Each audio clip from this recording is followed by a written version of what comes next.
지난 한 주간도 하나님께서 우리 기쁨의 동산에 너무너무 잘해 주셨습니다.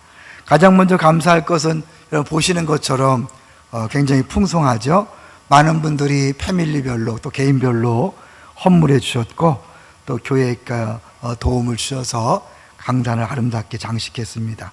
수고하신 모든 분들에게 감사를 드리고, 또 추수감사절을 맞이해서 각자 개인적으로 100가지 감사 제목을 적어가며 감사를 준비하신 모든 분들에게 감사를 드립니다. 두 번째는 재직 수련회인데요, 계속 참석하시는 분들은 다 아시겠지만 또 처음 참석하시는 분들은 꼭 참석하셔야 돼요. 이 재직 수련회에 참석하지 않으면 나는 집사로 섬기고 싶은 마음이 없다고 인정해서 재직 임명을 안 합니다. 그러면 설이 집사이기 때문에 여러분 더 이상 집사가 아닌 겁니다. 그런데 집사가 아닌데도 막 집사 호칭을 하고 다니시면 위험합니다. 그건 범죄죠, 범죄. 그러니까 여러분 꼭 참석하시고 당당하게 집사로서 섬겨주시면 감사하겠습니다. 동산교회에서 제가 배운 프로그램 중에 가장 좋고 제가 은퇴할 때까지 하겠다고 마음먹는 것이 이 재직 수련회니까요. 꼭 참여해 주십시오. 세 번째로는 다니엘 기도에 이제 강사들 순서는 다 마쳤는데요, 어제 그 마지막 시간에 다 함께 일어나서 할렐루야를 부르자고 할 때 너무 감동이 됐어요. 전국에 있는 교회가 함께 일어나서, 또 전 세계에 있는 교회가 함께 일어나서 한 목소리로 할렐루야를 외친다, 찬양한다. 얼마나 하나님 기뻐하셨을까, 그런 생각이 들면서 감사했고, 또 우리 교회 식구들도 함께 그 자리에 동참할 수 있었음이 정말 감사합니다. 감사한 것을 그치지 마시고 그 감사를 나누는 우리 모두가 됐으면 좋겠습니다. 자, 이제 오늘 제목을 같이 보고 대지를 확인하도록 하겠습니다. 세상에서 볼 수 없는 행동인데요, 주보를 빨리 보시면 다음 주 제목이 나오죠. 다음 주 제목은 뭘까요? 세상에서 볼 수 없는 역전. 그래서 세상에 볼 수 없는 시리즈 두 편으로 에스더 본문을 설교하려고 합니다. 오늘 마침 추수감사절인데요, 이 에스더 본문이 어떻게 연관이 될까 많이 묵상하고 기도하는 중에 하나님께서 잘 연결시켜 줘서 너무 행복했습니다. 먼저 우리가 감사에는 세 종류가 있다고 그러죠. 첫 번째는 if 감사, 내가 기도한 대로 응답하시고 내가 원하는 대로 이루어지면 감사하는 성도들이 있어요. 약 70%가 여기 수준에 맞는다 그래요. 근데 요거보다 좀 한 단계 높은 수준이 뭐냐면 때문에 감사. 무엇 때문에? 내가 원하는 대로 되지 않았어도 구체적으로 내 주변의 상황들을 보면서 감사하는 것, 요게 한 20% 성도들이 해당된다 그래요. 최상위권, 그러니까 감사의 고수들은 그럼에도 불구하고 감사라는 거죠. 건강이 어려워도, 재정적으로 어려워도, 부도가 나도, 이번 수능 어려워서 불수능 그랬는데 어려워서 점수가 안 나와도 감사하는 것, 이것이 어쩌면 감사의 고수죠. if 감사는 감사의 하수, 때문에 감사는 감사의 중수, 그럼에도 불구하고는 감사의 고수라고 할 수 있는데요, 저는 최근에 감사의 고수를 넘어 진짜 감사의 달인을 만날 수 있었어요. 그건 뭐냐면 감사한 죄를 고백하는 80 대신 어느 분의 고백입니다. 그래서 한번 이 박노의 시인의 어머니가 80세에 깨달은 것이라면서 고백한 내용을 같이 한번 준비해 봤습니다. 우리 교회 집사님 한 분, 김금란 집사님 한 분이 낭독을 했습니다.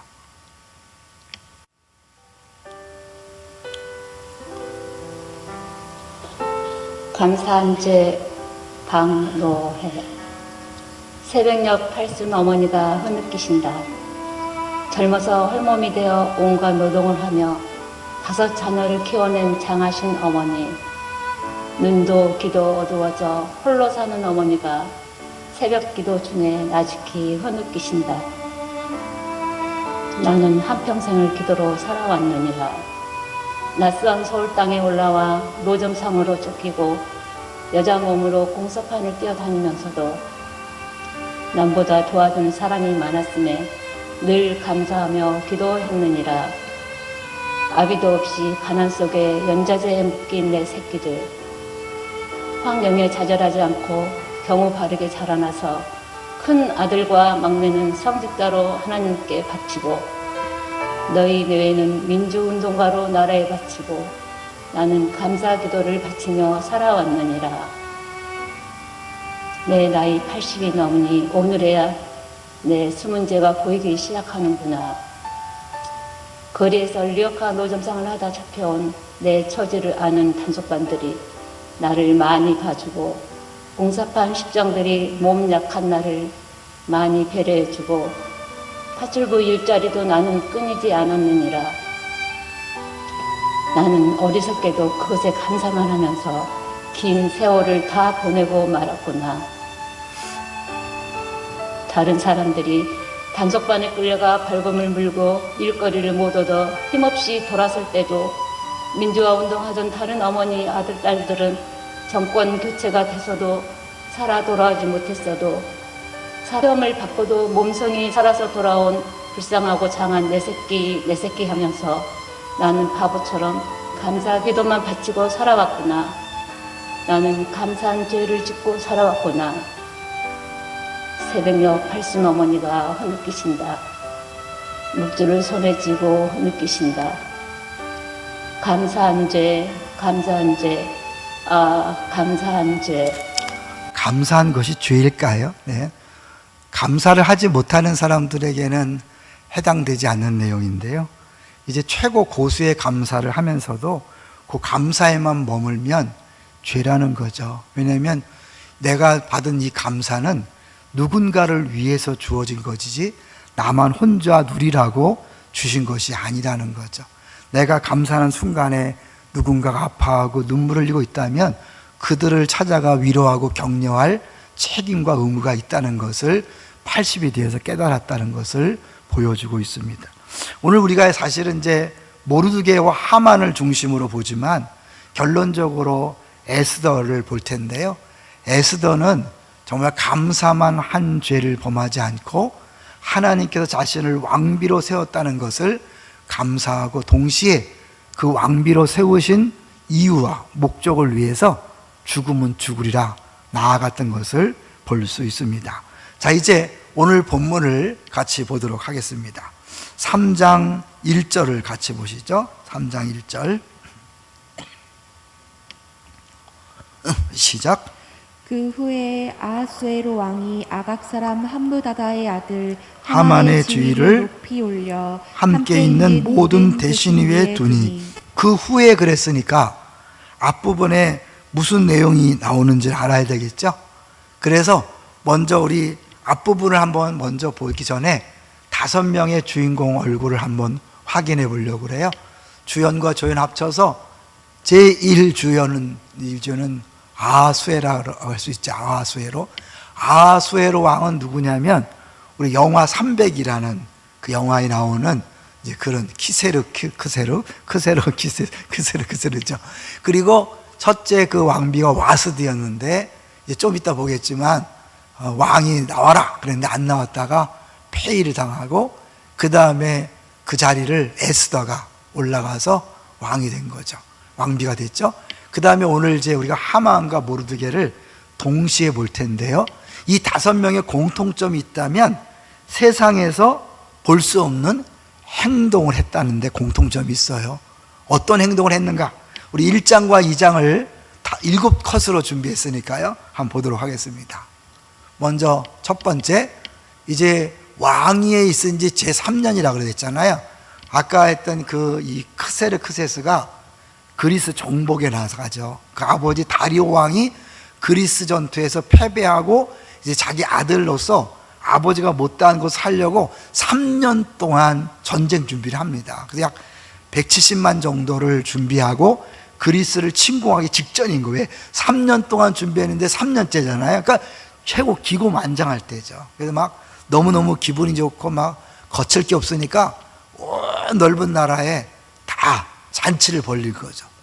얼마나 큰 나라인가 한번 볼까요? 먼저 보여주세요. 지도를 보여주시면 그 당시 그 페르시아 제국이요, 그 이집트, 이디오피아부터 저 인도까지, 그러니까 모든 아시아 전체를 다 관장하는 그런 나라였죠. 그 당시에 최고의 나라였던 걸 볼 수 있어요. 근데 그 모든 나라에 잔치를 이제 같이 기뻐했다는 걸 볼 수 있는 거죠. 그 다음에 다시 돌아가서 그 두 번째 보여주시면 이제 그렇게 잔치를 벌리다가 너무 기분이 좋으니까 왕 와스디를 나오라고 한 거예요. 왜요? 너무 이쁘니까 자랑하고 싶어서. 근데 와스디가 안 나와. 우리가 가만히 볼 때 이상한 행동이죠. 어떻게 왕이 부르는데 안 나오는가? 상상해 보면 아마 평상시에 와스디 미모 때문에 그 아하수에로 왕이 꼼짝 못하지 않았을까? 그러니까 둘이 있을 땐 꼼짝 못하다가 괜히 술 취하니까 사람들 앞에서 나오라 그래! 뭐 이렇게 우리 어떤 남자들처럼 그런 것 같아요. 그러니까 이 양반이 미쳤나? 안 나온 거죠. 안 나왔는데 그 일로 인해서 왕이 진노해야 돼. 마음속에 불이 붙었죠. 자, 그 다음에 볼까요? 그랬더니 이제 너무 화가 나 있는 걸 보고 나서 옆에 있는 대신들이 부추기는 거예요. 왕이시여, 이제 왕의 체면이 됐는데 이번 기회에 조소를 내려서 모든 부인들이 남편을 존경하게 합시다. 아마 대신들 중에도 아내한테 꼼짝 못하는 대신들이 꽤 있었나 봐요. 이번 기회에 아마 같이 해보자고 했던 것 같아요. 이제 그래서 결국은 이제 조소를 내리는데 모든 여인들은 남편의 말에 복종해야 된다. 그리고 와스디는 이제 다시 왕 앞에 나오지 말라. 폐위가 된 거죠. 이제 그리고 나서 네 번째 보여주세요. 이제 2장인데 2장은 한번 여러분 성경을 보셔야 돼요. 2장 1절 보시면 또 그 후에가 나오거든요. 2장 1절을 같이 읽어볼게요. 시작. 그 후에 아하수에로 왕의 노가 그침에 와스디와 그가 행한 일과 그에 대하여 내린 조서를 생각하거늘. 그 후에 뭘 후회할까요? 사실 앞부분에 그 어마어마한 이제 그런 폐위를 시킨 일이 있고 나서요, 전쟁터에 나갔죠. 전쟁터에 나가서 완전한 패배를 당합니다. 그래서 완전히 코가 빠져갖고 이제 힘을 다 잃은 거예요. 그 힘을 잃은 상태 속에서 이제 옛날 왕비가 생각나는 거죠. 아, 그때 내가 술 먹고 괜히 승질나서 잘못했다. 자, 이렇게 외로워서 하는 거죠. 왜냐하면 뭐 패배했고 막 좌절감에다가 외로움을 견딜 수 없는 거죠. 그래서 이제 전국의 그 많은 나라 지역의 여인들을 다 이제 모집하자. 그래서 왕비를 뽑자. 그런 거죠. 그래서 결국 거기서 에스더가 등장하죠. 그 다음 보여주세요. 네, 에스더에게 왕이 은총을 베풀었다 그래요. 저거 같이 한번 읽어볼게요. 시작. 왕이 모든 여자보다 에스더를 더 사랑함으로 그가 모든 처녀보다 왕 앞에 더 은총을 얻은지라. 왕이 그의 머리에 관을 씌우고 와스디를 대신하여 왕으로 삼은 후에 왕이 크게 잔치를 베푸니. 더 은총이라 할 때 그게 헤세드란 단어예요. 우리 많이 들어봤죠? 헤세드. 근데 요거 전에 2장 9절에도 보면 이 왕비를 간택하는 일을 책임지는 내시가 헤게인데, 헤게도 그 처녀 에스더에게 은혜를 베풀었다 그래요. 이 에스더서는 전체에 하나님이라는 단어가 안 나옵니다. 은혜라는 단어나 이런 거 나오고, 율법도 안 나오고, 언약도 안 나오고, 금식이라는 단어 나오지만 기도도 안 나와요. 그러니까 하나님에 관한 책이 아닌 것 같아요. 그래서 마틴 루터는 이건 잘못 쓰여진 성경이다 할 정도로 그렇게 논란이 되는 성경이지만, 그러나 이렇게 에스더가 왕비로 되는 과정, 또 이제 하만이 죽고 모르드게가 높아지는 과정, 이 모든 것 뒤에서 하나님 일하시는 손길을 볼 수 있다는 거예요. 그래서 많은 분들이 이제 이런 식으로 에스더를 요약하죠. 에스더서는 하나님에 관해 많은 말을 하지 않는다. 하지만 곳곳에서 하나님의 임재와 사건의 구체적인 요인들을 주관하시는 그분의 역사가 느껴진다.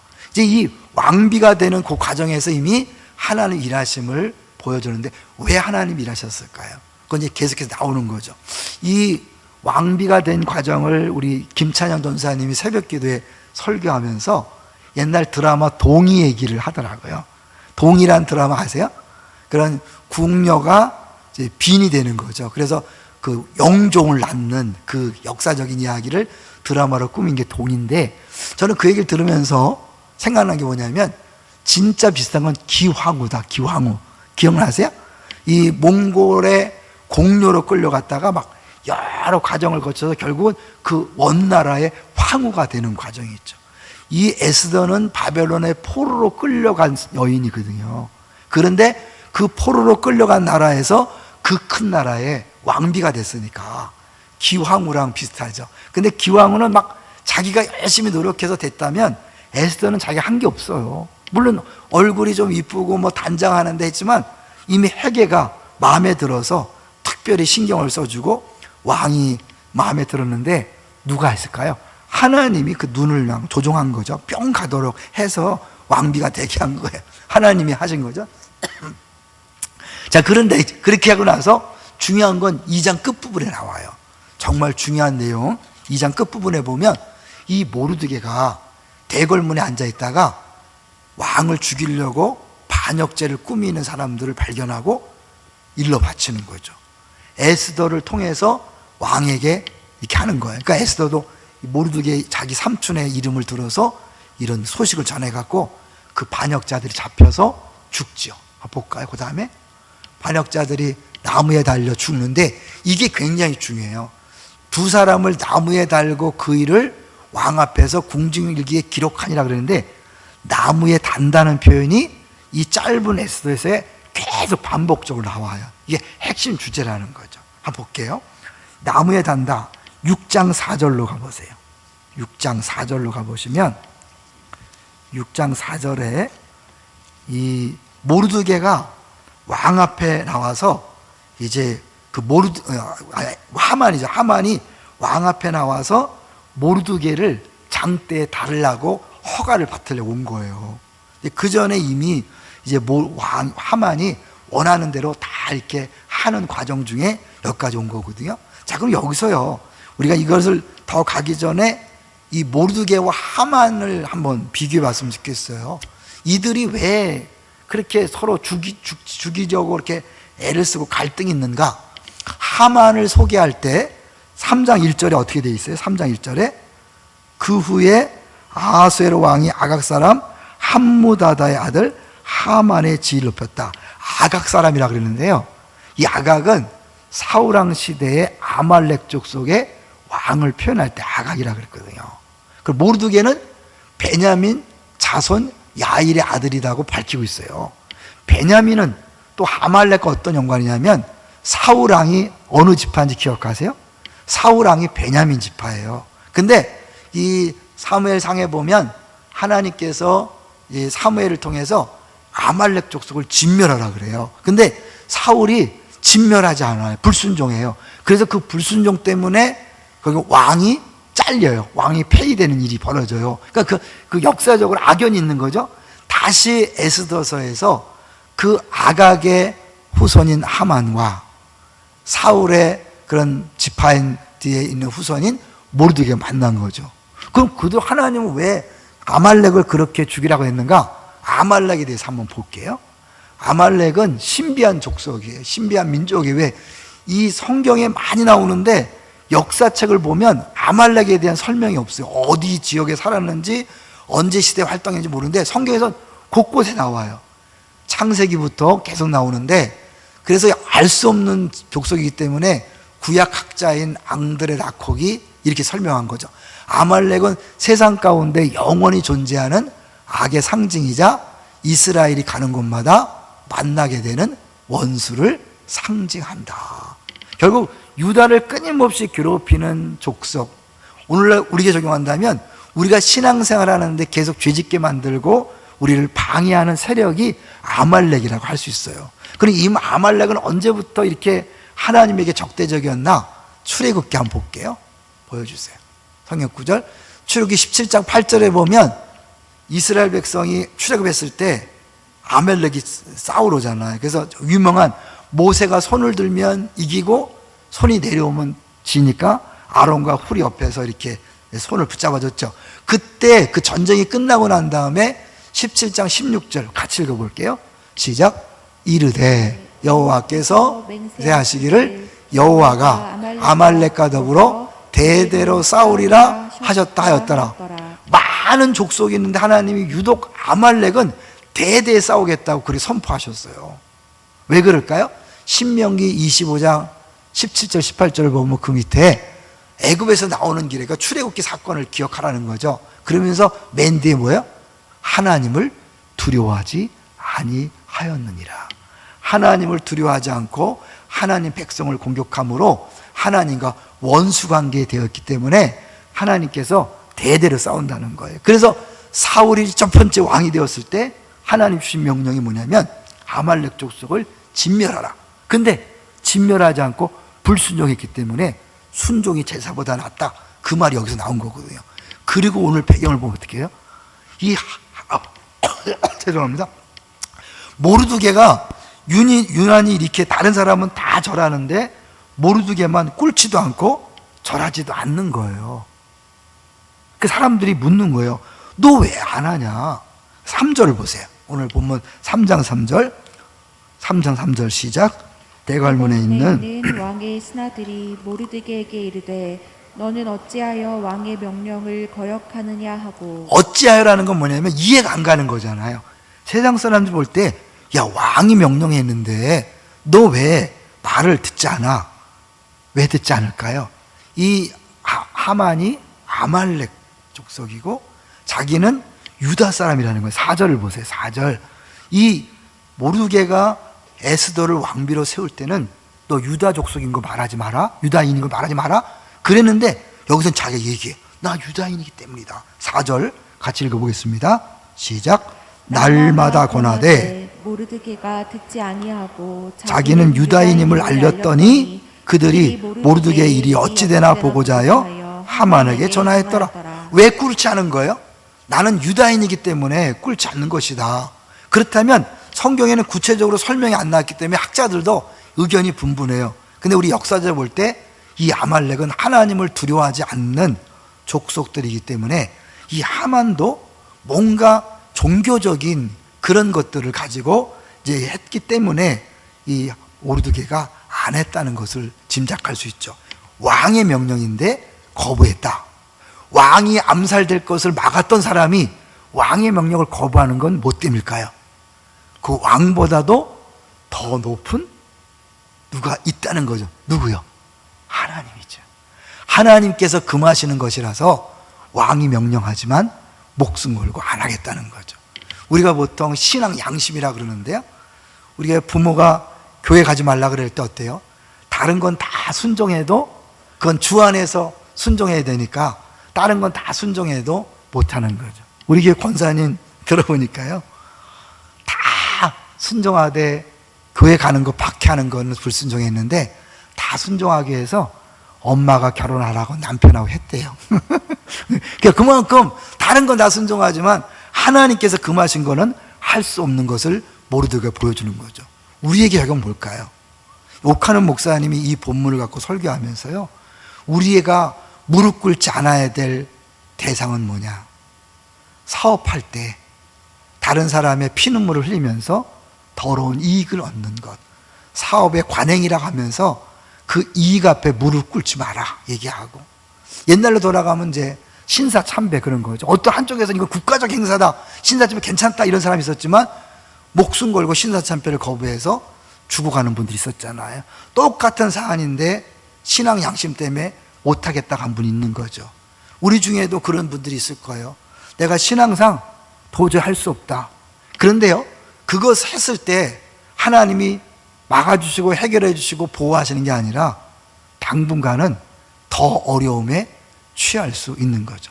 마침 이번에 우리가 다니엘 기도의 강사 중에 아웃 오브 보트라는 그 단체의 대표가 왔죠. 최영환 대표. 그건 뭐냐면 베드로가 예수님께서 오라 그럴 때 보트에서 내린 것처럼 그렇게 바다 위를 걷는 그런 삶을 살아보자는 건데, 이 미국에서 정말 기독교적인 정신으로 하려고 그럴 때 대체로 주변에서 이런 말 한다는 거예요. 원래 그런 거야. 사업하려면 그런 거야. 너는 아직 세상을 몰라. 너 혼자 그런다고 안 바뀌어. 아마 여러분들도 공감하는 부분이 있을 거예요. 직장에서 사업하면서 학교에서 공부하면서 자녀를 키우면서 이건 아닌 것 같은데 양심에 꺼리는데도 뭐 세상이 다 그러니까 이런 사람이 있는가 하면 난 절대 못해. 그러다가 사업이 망할 수도 있고 직장에서 잘릴 수도 있고 애들이 정말 좋은 대학 못 갈 수도 있는 거잖아요. 근데 그런 걸 얘기하는 거죠. 이 모르드게가 나 못해. 왕의 명령이지만 하나님께서 금하신 것이기 때문에 못해 라고 하는 거죠. 그 세상 사람들이 이해할 수 없는 행동을 한 거예요. 자, 그런데 하만이 그 전까지는 이해 못할 행동이 한 게 아니라 다 이해할 수 있는 행동을 했는데 그 유다 족속이라는 말을 듣고 나서 이상한 행동을 해요. 볼까요? 5절 6절을 같이 읽어봅니다. 시작. 하만이 모르드게가 무릎을 꿇지도 아니하고 절하지 아니함을 보고 매우 노하더니 6절 그들이 모르드게 민족을 하만에게 알림으로 하만이 모르드게만 죽이는 것이 부족하다고 생각하고 아하수에로의 온 나라에 있는 유다인 곧 모르드게 민족을 다 멸하고자 하더라. 그 127도 전체 어쩌면 전 세계에 흩어져 있는 유다인들을 다 죽이기로 한 거죠. 아니 한 사람이 자기한테 무릎 안 꿇었는데 왜 다 죽이려고 하죠? 되게 영적인 문제가 있다는 걸 짐작할 수 있죠. 근데 이때 이건 실수한 거예요. 하만이 모르드게만 했다면 문제 없었을 텐데 유다 족속 전체를 죽이려고 하는 순간 누구랑 싸우는 거죠? 더 이상 모르드게와의 싸움이 아니라 하나님과의 싸움, 본성이 드러나는 거죠. 정체가 드러나는 거죠. 이때부터는 하나님께서 이제 하만을 직접 손대는 일이 시작되는 거죠. 우리가 신앙생활을 하면서요, 신앙생활에 얼맞지 않는 말과 행동을 해서 저렇게 말하고 행동이 되는가? 하나님이 어떻게 저렇게 놔두지? 놔두는 게 아니에요. 여러분이 뭔가 신앙에서 할 수 없는 말과 행동을 한다면 위험 신호라고 하셔야 돼요. 하나님이 바로를 강팍하게 해서 10가지 재앙을 내리시잖아요. 하만이 강팍해짐으로 말미암아 이제 뭐야? 하만만 죽는 게 아니라 하만 플러스 10명의 아들이 다 나무에 달려 죽습니다. 그리고 하만을 동조하는 모든 사람이 죽는 거예요. 그러니까 이게 하나님 앞에서 괜히 막 이렇게 함부로 했다가는 큰일 난다는 걸 보여주는 거죠. 자, 다시 이제 나무의 얘기를 다시 가는 거예요. 이래서 이제 하만이 왕 앞에 나가서 유다 족속을 다 죽이기로 다 작정을 해요. 막 돈을 다 주겠다 그래갖고 날짜까지 다 받았어요. 그런데도 모르드게가 무릎 꿇지 않으니까 이 모르드게를 나무에 달아 죽이려고 장대를 높이 세우고 허락을 받기 위해서 아침 일찍 왕 앞에 간 거예요. 근데 마침 그때 이제 하나님 일하기 시작하는데 왕이 잠이 안 오는 거예요. 잠이 안 와서 궁중일기를 읽어달라. 읽는데 그 내용 중에 뭐냐면 그 모르드게가 그 반역을 꾀한 두 사람을 신고해서 죽인 그 박약 목숨 건진 이야기가 쭉 나오면서 내가 그때 모르드게에게 무슨 상을 내렸느냐 물어보니까 아무 상도 안 내렸습니다. 만약 그때 조금만 상을 내렸다면 괜찮을 텐데 아무 상을 안 내린 것도 주님 하신 일이죠. 그러니까 미안한 마음에 최고의 상을 내리려고 이제 그렇게 마음을 먹는 거예요. 근데 그때 바로 문 밖에는 뭐예요? 하만이 이 모르드게를 나무에 달아 죽이려고 허락받으러 온 거예요. 그 안에서는 왕이 모르드게를 높이려고 생각하고 있는데 바깥에서는 그 모르드게를 죽이려고 하만이 꿈꾸고 있는 거예요. 누구 계획이 통하겠습니까? 왕과 신하면 왕의 계획이 통하는 거죠. 근데 이 왕보다도 더 높으신 분이 있죠. 누구예요? 하나님이죠. 그러니까 결국 이 왕을 움직이는 게 하나님인 것을 알 수 있어요.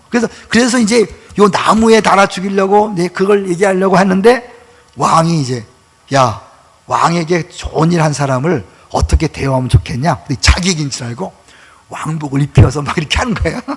그래갖고 지가 죽이려다 한 사람을 말에 그 손잡이를 끌고 그 온 성을 도는 그런 망신을 당하면서 이제 아는 사람들이 당신 이제 끝났다. 아내부터 얘기하는 거죠. 이제 그런 와중에서 이제 결국 하나님께서 일하셔서 하는데 그 중간에 에스더가 이제 등장하는 거죠. 모르드게가 이제 온 민족이 다 죽게 생겼어요. 여러분, 우리가 주를 위해 신앙 양심을 따라 살면 하나님 도와주는 게 아니라 그것 때문에 온 가족이 다 어려울 수 있어요. 온 집안이 풍지박산 날 수도 있어요. 이거 실제 모르드게 때문에 전 세계에 있는 유다 족속이 다 죽게 된 거예요. 얼마나 끔찍해요. 그럴 때 모르드게가 에스더를 부르는 거예요. 다시 이제 막 금식하고 있으니까 에스더가 먼저 묻죠. 왜 그러냐? 이제 사실은 이래서 우리가 다 죽게 됐다. 네가 왕한테 얘기해라. 못 나가요. 와스디도 폐위시킨 왕인데 나를 부르지 않았을 때 갔다가는 죽습니다. 왜요? 그 당시에는 너무 암살범이 많으니까 예약 안 하고 왔을 때 죽을까봐 왕비도 예약돼야 되는 거예요. 왕비도. 그렇기 때문에 함부로 가면 다 죽거든요. 그냥 못 간다 그러니까 이 모르드가 얘기하는 거죠. 하나님이 나로 하만의 유대인 말살 계획을 알게 하시고 너를 왕후가 되게 하신 것 외에는 무언가 숨겨진 뜻이 있으신 듯하다. 어쩌면 너는 이때를 위해 왕후가 된 것인지도 모른다. 잠잠히 있지 말라. 이것은 내게 주어진 기회다. 왕에게 호소하여 우리 민족에 대한 악한 음모를 저지하라. 처음에 못한다고 하니까 뭐예요? 그래? 하나님은 우리 민족을 누군가를 통해서 구원할 거야. 그럼 너도 살지 못해요. 무서운 거예요. 삼촌의 조카한테. 왜? 너도 유다 족속이잖아. 너 혼자 살지 못해. 너도 죽을 거야. 하나님은 분명히 무슨 방법을 통해서도 우리를 구원할 텐데 너는 이때를 위해서 왕비가 된 것인데 만약 가만히 있으면 죽고 말 거야. 이제 그 말을 듣고 어떻게 해요? 죽으면 죽으리다 나가는 거죠. 처음에 소개했던 감사한 제 기억나시죠? 왕비가 된 것은요, 왕비로서 권세를 누리라고 하나님이 세워주신 게 아니라 그 왕비를 세운 목적이 있는 거예요. 뭐예요? 이 유다 족속 전체가 위험에 처했을 때 죽으면 죽으리다 나아가서 민족을 살리라고 미리 주신 거예요. 우리에게 주어진 모든 특권들, 축복들, 은혜들, 남들이 갖지 못한 것 나만 누리라고 준 게 아니라 뭐예요? 하나님께서 누군가를 살리고 가족을 살리고 이웃을 살리고 민족과 열방을 살리라고 주신 것인 줄로 믿습니다. 그 실제로 이 에스더가 나가서 어떻게 됐어요? 결국 역전이 되는 거죠. 이 역전된 그 뒷이야기는 다음 주에 더 자세하게 하고요. 오늘은 이렇게 우리가 하나님의 앞에서 신앙 양심을 걸고 했지만 하나님이 금방 해결해 주는 게 아니라 온 민족이 말살당한 위험까지 몰고 간다는 것을 우리가 깨닫는 게 중요해요. 왜냐하면 이 나무에 달아 죽인다 계속 나오는데 결국 어디까지 연결될까요? 나무에 달려 돌아가신 분이 있죠? 누구예요? 예수 그리스도죠. 이스라엘 종교 지도자들이 의도적으로 예수님을 나무에 달아 죽였어요. 돌로 쳐 죽일 수도 있는데 나무에 달아 죽인 이유가 뭐라 그랬죠? 저주받은 죽음으로 몰고 가서 추종자들을 끊어버리려고 그랬어요. 그런 악한 음모를 가지고 했는데 하나님 막아주지 않았어요. 하나님께서 개입하지 않는 것처럼 보였어요. 나의 하나님 어찌하여 나를 버리셨나이까? 진짜 버리셨어요. 근데 버렸나요? 하나님께서는 그걸 통해서 더 큰 목적을 이루셨죠. 뭐예요? 온 인류의 죄의 저주를 담당케 하심으로 온 인류의 구원을 이루신 거예요. 하나님, 지금 내가 이렇게 어려운데 내가 주를 위해 살다가 이렇게 어려움을 당하는데 하나님 왜 가만히 계십니까? 왜 아무것도 안 하십니까? 왜 침묵하십니까? 이렇게 외치고 싶은 상황, 그 상황에서도 하나님은 일하고 계시는 거예요. 믿습니까? 이들이 이렇게 어려움 속에 있을 때 하나님은 그 전에 이미 와스디가 폐되게 했고 에스더가 왕비가 되게 했고 그 왕으로 하여금 또 잠이 안 오게 해서 읽게 했고 이렇게 하나님은 착착착착 자신의 계획과 시간표에 따라서 일하시는데 우리가 볼 때는 안 계신 것처럼 보이는 거예요. 안 도와주는 것처럼 보이는 거예요. 사실 우리가 추수감사절을 맞이해서 지난 한 해를 돌이켜보면 2년 동안 너무 고생했기 때문에 감사할 게 없어요. 감사한다는 게 세상 사람들 볼 때 말도 안 되는 짓일 수 있어요. 그러나 하나님은 지난 2년 동안도 분명히 놀랍게 일하신 줄로 믿습니다. 이걸 보여주기 위해서 한 사람을 소개하려고 그래요. 윌리엄 카우퍼라는 사람을 소개해 보려고 합니다. 이 사람은요, 샘물과 같은 이 찬양과 70몇 곡을 작시하신 분인데 이분이 너무 힘들어서 자살을 4번 시도했어요. 제일 먼저 강물에 빠져 죽으려고 그랬는데 마부가 눈치채고 맞고, 집에 와서 독약을 마셨는데 또 사람이 와서 해독제를 먹여서 살아나고, 칼에 찔려 죽으려고 했는데 칼이 부러져서 살고, 그리고 마지막에 목매달아 죽으려고 그랬는데 줄을 누가 와서 끊어준 바람에 살아났어요. 죽고 싶어도 못 사는 거죠. 누가 하신 일이에요?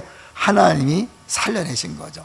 근데 이 사람이 이제 은혜를 받고 변화되어서 존 누턴, 나 같은 죄인 살리신 그렇게 작곡하신 분하고 같이 작사 경관하고 같이 동역을 하게 됐는데, 그분이 한 쓴 시예요. 하나님의 역사는 신비로워라. 그분은 기적을 행하시며 바다 위에 발자국을 남기시며 폭풍우를 타고 가신다네. 깊이를 알 수 없는 광산에 실수가 없는 완벽한 솜씨로 찬란한 계획을 아로 새겨 놓으시며 주권적인 뜻을 이루어 가신다네. 그 다음이 중요해요. 인간의 연약한 감각으로 주님을 판단하지 말고 그분의 은총을 신뢰하게나. 겉보기에는 불운한 섭리처럼 보여도 그 이면에 하나님의 웃으시는 얼굴이 감춰져 있음을 잊지 마시게. 우리가 볼 땐 너무 재수가 없는 것 같고 너무 불행이 연속되고 또 파도가 몰려오는 것처럼 고난이 계속 온다 하더라도 우연이 아니라 우리를 사랑하신 하나님이 지금 일하고 있는 과정인 것을 기억하시기를 주의 이름으로 축원합니다. 하나님이 웃고 계셔요. 왜냐하면 마지막에 우리들이 그리고 그 깜짝 놀라서 원더풀 하고 외칠 것을 생각하시면서 그렇게 하시는 거죠. 여러분, 우리가 감사가 왜 중요하다 그랬냐면, 아니면 제가 방송에도 얘기했지만, 감사는 뭐예요? 과거를 앞에 두고 사는 복을 누리는 거예요. 우린 과거에서 자유할 수 없어요. 이 과거는요, 내가 믿든 안 믿든 간에 지난주 말씀드린 것처럼 목자이신 하나님 우리를 인도하고 있어요. 여러분, 믿든 안 믿든, 인식하든 인식하지 못하든 인도하는 거 다 좋은 거예요. 근데 내가 감사로 해석하면 밝은 이미지가 되지만, 그냥 원망과 불평하면 어두운 이미지인데, 이 밝은 이미지가 오늘 현실을 살 때 내게 주어진 모든 것들을 긍정적으로 해석하는 거예요. 근데 과거를 불행하다고만 느끼고 싫다고 느끼는 사람은 어떻게 해요? 과거를 잊어버리고 그냥 현실을 살아가려고 애쓰는데 절대로 그렇게 사라지는 게 아니에요. 이 과거의 문제를 해결하여 현재 행복을 누릴 수 있는 거예요. 감사는 그런 거예요. 지난 1년 동안 어차피 내가 인정하든 인정하지 않든 하나님이 하신 일인데, 목자로서 인도받은 건데, 목자에 그것을 내가 감사로 해석해서 감사를 고백하면 밝은 이미지를 가지고 현실을 보면서 어떻게 해요? 행복하게 현실을 살 수 있는 거예요. 근데 과거에 대해서 부모 원망하고 가난 원망하고 질병 원망하고 막 그런 사람은 지금 현재 절대 행복할 수가 없어요. 그 여러분의 선택에 달린 거예요. 추수감사절이 왜 주어졌을까요? 이제 다시 한번 정신 차리고 하나님께서 우연처럼 보이는 것을 가장해서 일하고 계시고, 우리는 깨닫지 못하지만 해석이 안 되지만 하나님이 하셨다는 사실을 인정하고 감사할 때 오늘이 행복한 거예요. 그리고 미래도 기대가 되는 거죠. 에벤에서 이제 오늘은 정확히 볼 수 없지만 하나님은 모르드게가 죽어야 될 그 장대에 하만을 달아 죽였고, 하만뿐만 아니라 10명의 아들과 동조자들을 다 죽임으로 유다 족속을 오히려 높이 만들었어요. 대역전을 이루신 거예요. 우리 하나님이 그런 분이에요. 역전이 있기 위해서는 어떻게 해요? 패배처럼 보이고 지는 것처럼 보이는 아픔의 순간도 있다는 걸 기억한. 지금 고통스럽습니까? 힘드니까? 힘드십니까? 여러분은 역전을 기다려도 좋습니다. 그런 의미에서 우리 찬양할래?